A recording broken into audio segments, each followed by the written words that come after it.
Hello les trackers, bonjour, j'espère que vous allez bien. Je vous avais un peu spoilé quelques photos des Figma que j'ai trouvées au magasin de Nice euh, qui vient d'ouvrir là. C'est des figurines Figma, moi j'aime bien ça, c'est par ça que j'ai commencé. Toujours un petit côté sentimental avec ces figurines. J'ai eu la chance de les trouver à 50%, j'ai pas hésité. En plus ça faisait un moment que je les regardais. Vous avez peut-être ceux qui ont suivi, ils ont vu les photos. Donc là, je les ai déjà ouvertes. Donc il s'agit pour la première de la Figma 393 Reaper de Overwatch du jeu vidéo que je ne connais pas du tout. Moi j'ai acheté ces figurines uniquement parce qu'elles me plaisent. Voilà. Si vous avez des renseignements, ils sont bons à prendre dans les commentaires. Donc voilà le personnage. Voilà le dos de la figurine, enfin de la boîte du moins. L'autre côté dans sa position fétiche a priori dans les jeux. Le dessus et le dessous. Pour ce qui est de l'intérieur, on a une petite notice. Non, je me trompe de personnage. Voilà, parce que je vais vous en présenter deux. Donc, hop. D'assemblage avec, vous allez voir, des petits accessoires assez marrants sur ces deux figurines. Pour la deuxième, il s'agit donc de la 413, toujours Overwatch. Il s'agit donc de Zenyatta. Alors est-ce que je prononce bien ou pas, vous me le direz. Bon, voilà, moi qui me rappelle beaucoup l'hindou dans Street Fighter, quoi.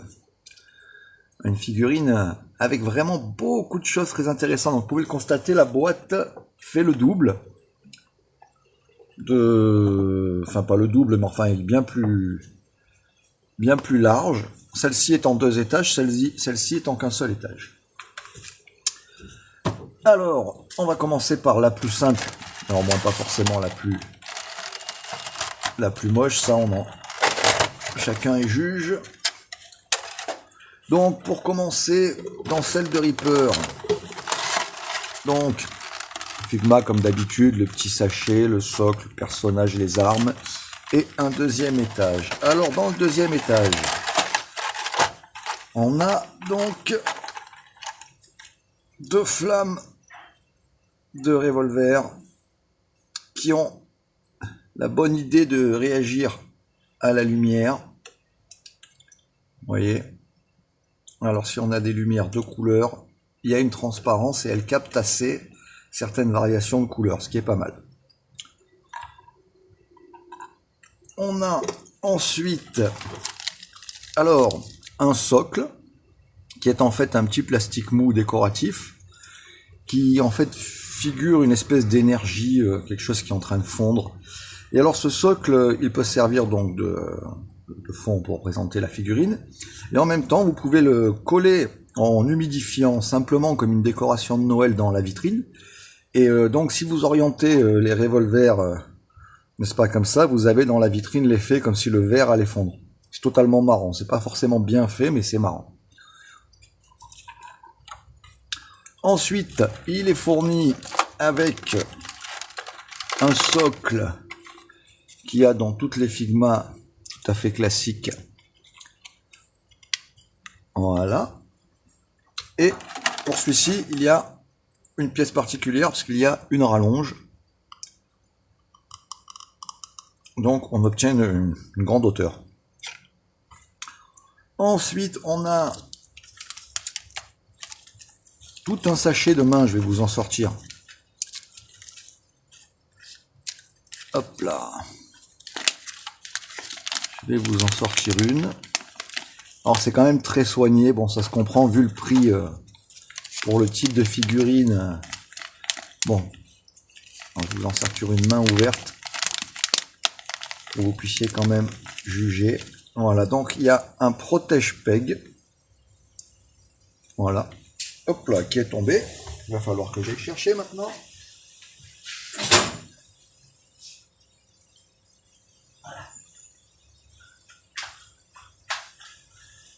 Donc je suis de retour. Donc chaque main est fournie avec un bouchon. Voilà. Alors pourquoi? Par contre, je vous laisse admirer le... Alors, le travail.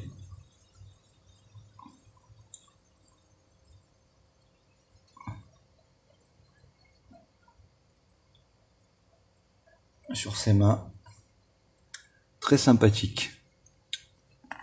Bon, il y a plusieurs sortes de mains, il y en a tout un. Chez Figma, on n'hésite pas sur les accessoires, il y en a quand même pas mal. Et ensuite, on a les guns. Au nombre de 2.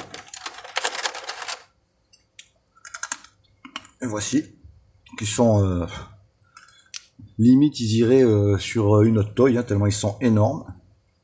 Voilà, je vous laisse juger de la taille. Hein, c'est un petit briquet à la hauteur. Hein, sur lesquels on peut plugger donc les effets de flamme.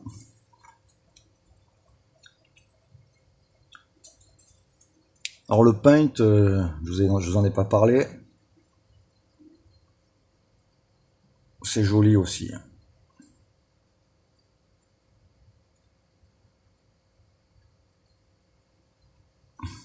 Voilà, je vais vous montrer même au niveau du devant, les canons sont repeints métallisés en dehors de la crosse. C'est intéressant ce mélange revolver style revolver 1800 et puis une grosse augmentation style customisé. Alors il n'y a pas de partie articulée, mais c'est joli. Voilà, et ensuite on va passer sur le personnage. Hop. Voilà. Donc il a la capuche qui s'enlève, mais c'est totalement ridicule parce que du coup sa tête est un peu petite. Une tête qui est totalement articulée, bien sûr. Avant, arrière. Là on a un petit côté très van de Star Wars sur la partie haute du personnage. Donc les articulations, alors chez Figma, il n'y a aucun problème. Hein. Ça, il y a tout ce que vous voulez. Hein. Voilà, on est sur du double au niveau des coudes sans aucune résistance. Alors je pense que c'est un personnage humanoïde puisqu'il a couleur chair au niveau des bras. Voilà, donc pareil de l'autre côté. Moi j'y ai mis les mains pour les guns forcément. Donc les détails au niveau du personnage, c'est superbe. Absolument superbe. Les bottes, n'en parlons même pas. Voilà, j'espère que vous voyez bien. Articulation, toujours sans aucun problème. Même la ceinture, qui est en fait pas accrochée sur l'arrière pour pouvoir permettre justement les mouvements. Voilà. Vous voyez, c'est des bonnes amplitudes. Hein. Le tout harmonieux. Alors ce personnage, moi je trouve, son seul défaut, mais je pense que c'est son truc d'origine, c'est avoir un peu une disproportion entre le bas et le haut. Mais bon, du coup, ça le rend super badass. Bon, la cape est rigide. Alors l'arrière, une espèce d'exosquelette là de protection comme les motos. Hop là, j'ai mal enfoncé ici. Hop. Voilà. Vous voyez, même au niveau de la cape, ça s'ajuste quand on le met correctement.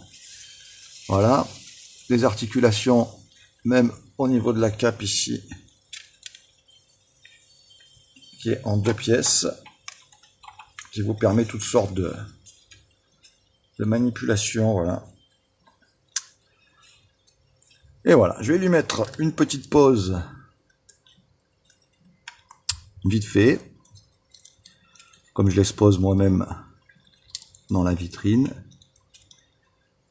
Alors, évidemment, ce qui est étonnant avec cette figurine qui est peut-être même un peu plus petite qu'une Black Series, ou du moins égale, on a une amplitude une fois armée, une fois posée sur son socle. Hop hop, en position dynamique, qui rentre même pas dans le cadre. En voilà. Ah, moi je trouve cette figurine vraiment, je vais vous la faire tourner. Hop là, si elle part pas en vrille, c'est super. Voilà. Évidemment, j'ai fait une pose vite fait, donc m'en veuillez pas si la pose n'est pas totalement réaliste. Et voilà, on est quand même, je trouve, sur une pièce exceptionnelle. Exceptionnelle. Le design de ce personnage, puis la capacité, comme ça, avoir pensé à le mettre dans une position dynamique avec la petite rallonge pour pouvoir le mettre plus haut. Bon, j'avoue que le pied... Voilà, j'avoue que le pied Figma est à la limite de tomber, mais ça tient.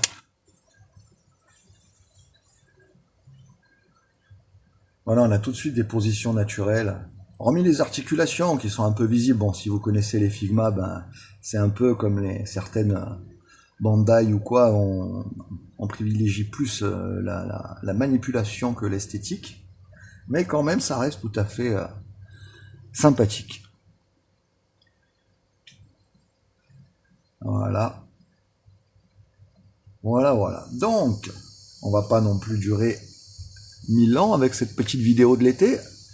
Je vais attendre qu'elle revienne de face et je vais vous parler de la deuxième. La deuxième qui est encore un niveau différent. Celle-là pour moi est exceptionnelle déjà. Donc je vais la mettre là. Hop. On va pas se priver hein, d'un petit fond. Ça donc, vous voyez ça, vous pouvez le coller sur la vitre et imiter côté extérieur donc la vitre qui fond. La deuxième, alors je vais ranger un peu le bazar. Pour me faire de la place. Donc la deuxième, voici le petit lexique qui va avec. Comme vous pouvez le voir, c'est toute une autre paire de manches au niveau des accessoires. Et le look de cette figurine, vraiment super. Donc on va y aller très vite là. On a, comme dans celle de Cobra, le râtelier avec les mains fixées dessus. Alors il y a toujours un nombre de mains qui correspond pas au râtelier, que ce soit dans les Cobras ou j'ai jamais réussi à comprendre pourquoi il n'y avait pas le nombre de mains, mais bon, il y a ce petit râtelier porteur avec des mains supplémentaires. La tige classique, cette fois avec une petite rallonge, qui va pas servir d'ailleurs sur le coup. Ici en accessoire, on a un énorme plexiglas, enfin un plastique souple. Voilà, donc avec des bras et la magie. Ensuite, voilà, la figurine elle se présente comme ceci.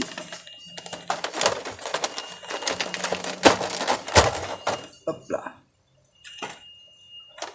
Voilà, donc vous avez des parties basses de jambes pour le mettre en position debout, pour avoir plus de fonctionnalité au niveau des genoux. Mais moi j'avoue que sa position classique est superbe.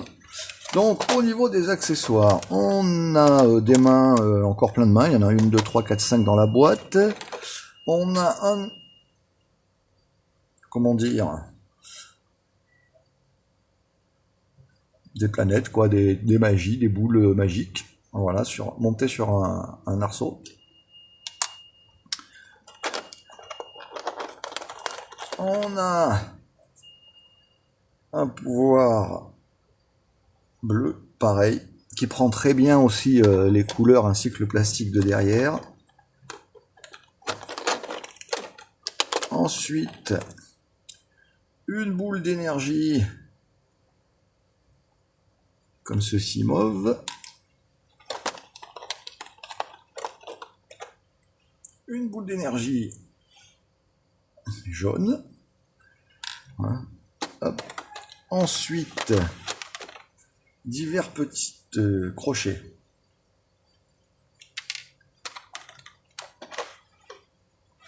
Voilà, les petits crochets, il y en a Donc pour modifier la tige porteuse. Alors, celui-là veut pas venir, bien sûr. Voilà, ça y est. Donc, encore un petit crochet. Et ensuite, on a la figurine. Alors, je range un petit peu. Alors, la figurine, alors les détails.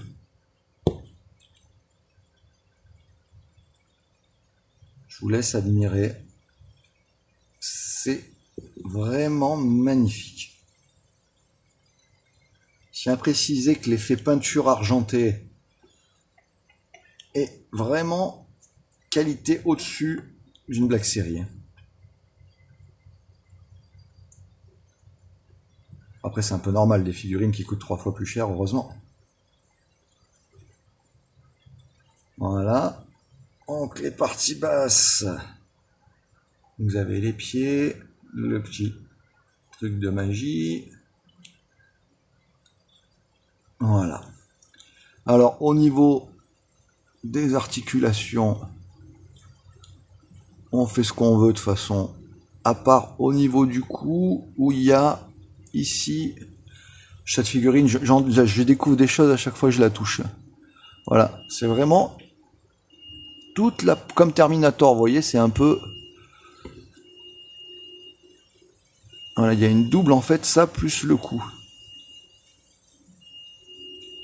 Alors par contre, ça tourne pas trop, donc je force pas. Niveau des bras, alors là c'est hop, ce qu'on veut. Alors là j'ai un bras qui se défait un petit peu parce que c'est un simple plug. Donc les mains, hop, donc cette figurine, bon, elle est... de toute façon on va la laisser relativement statique. Puisque c'est l'intérêt de ce personnage, c'est d'avoir tous ces accessoires. Donc, pour commencer, on va avoir un premier trou dans lequel on va insérer ce petit morceau de plastique. Voilà, qui vient se placer comme ceci. Sur celle-ci, on va pouvoir prendre le cerceau de pouvoir, et dans celui-là, dans ce cerceau, il y a une boule qui se détache. Voilà, il faut la trouver. Donc voilà, il y a une boule qui se détache. Et on va pouvoir y mettre donc, quand il fait ses pouvoirs dans le jeu, donc le pouvoir. Une fois qu'on a fait ce montage, on peut clipser.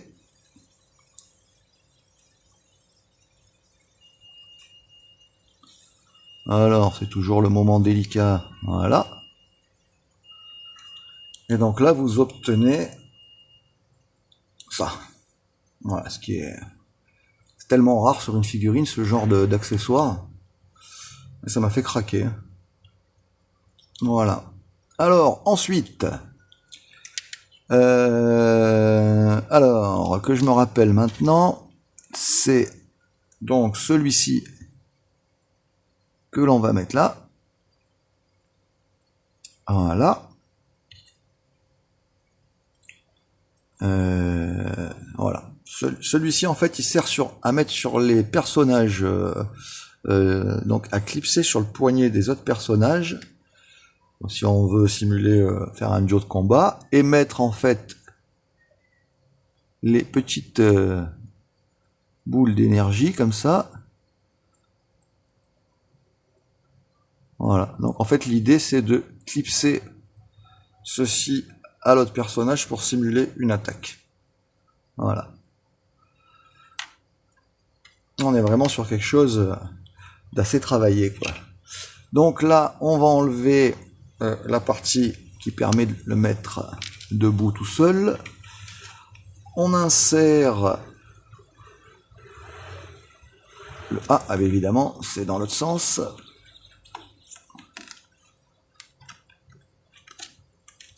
Le fond, alors voilà, hop.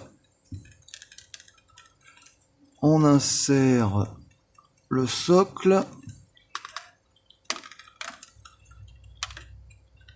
là, on n'a plus qu'à viser, hop, le point d'appui du fond et équilibrer tout ça. Hop. Alors, évidemment,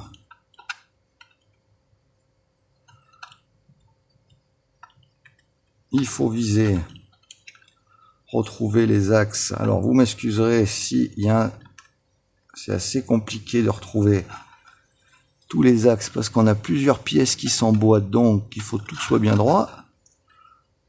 Vous voyez, j'ai encore à faire un petit demi-tour. Voilà. Et une fois qu'on a tout, on arrive à quelque chose de pas mal. Voilà. Bon, moi, je me suis amusé à mettre comme ceci, là, dans ses mains. Bon, je sais pas si c'est accurate, mais bon.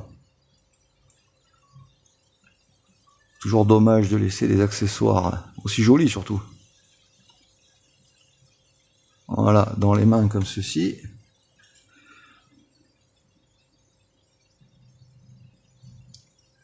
Après, je pense qu'ils viennent pas de ses mains.